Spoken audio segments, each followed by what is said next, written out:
प्रदेश में e vehicle को बढ़ावा देने के सरकारी दावे जमीनी हकीकत से कोसों दूर नजर आ रहे हैं। ई व्हीकल खरीदने पर मिलने वाली सब्सिडी 3 साल बाद भी उपभोक्ताओं तक नहीं पहुंच पाई। परिवहन विभाग की तमाम दावों के बावजूद बड़ी संख्या में लोग अभी भी अपने पैसे का इंतजार कर रहे हैं, जिससे उपभोक्ता खुद को ठगा महसूस कर रहे हैं। उसी के ऊपर है यह रिपोर्ट, देखिए।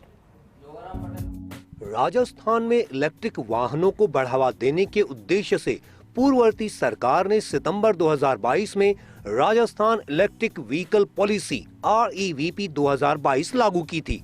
यह नीति 5 साल के लिए यानी 2027 तक प्रभावी रहनी है, लेकिन 2025 आ जाने के बावजूद हजारों ई व्हीकल मालिक उस सब्सिडी का इंतजार कर रहे हैं, जिसका वादा नीति लागू होते ही किया गया था। ग्रीन मोबिलिटी को बढ़ावा देने की महत्वाकांक्षी योजना अब उपभोक्ताओं के लिए परेशानी का कारण बन गई है।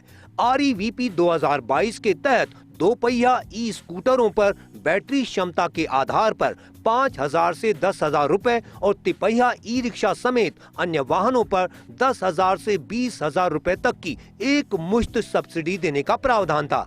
इसके साथ ही राज्य GST यानी SGST की भरपाई का भी वादा किया गया था। सरकार ने इसके लिए 40 करोड़ रुपए का बजट भी मंजूर किया था। नीति के लागू होते ही ई व्हीकल की बिक्री में तेजी आई, लेकिन सब्सिडी न मिलने से अब उपभोक्ताओं के हाथ सिर्फ निराशा लगी है।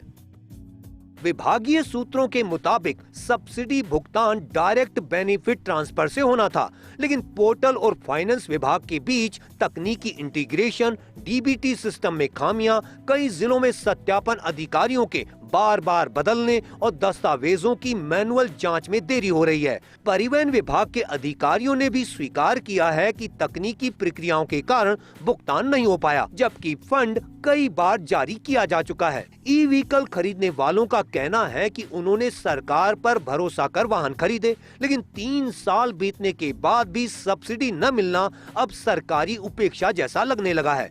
डीलरों का कहना है कि सब्सिडी भुगतान में देरी का सीधा असर बाजार पर पड़ा है।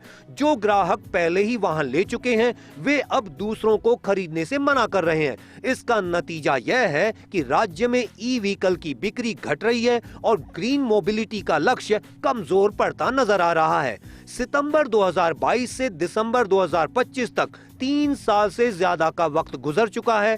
फंड मौजूद है, नीति लागू है, आवेदन भी जमा है, लेकिन सवाल वही है, भुगतान कब होगा? सरकार की ओर से अभी तक कोई ठोस तिथि घोषित नहीं की गई है। लाभार्थियों की नजर अब इस बात पर टिकी है कि क्या सरकार जल्द सब्सिडी जारी कर ई व्हीकल नीति पर भरोसा बहाल करेगी, या यह प्रक्रिया भी अन्य अधूरी घोषणाओं की सूची में शामिल हो जाएगी।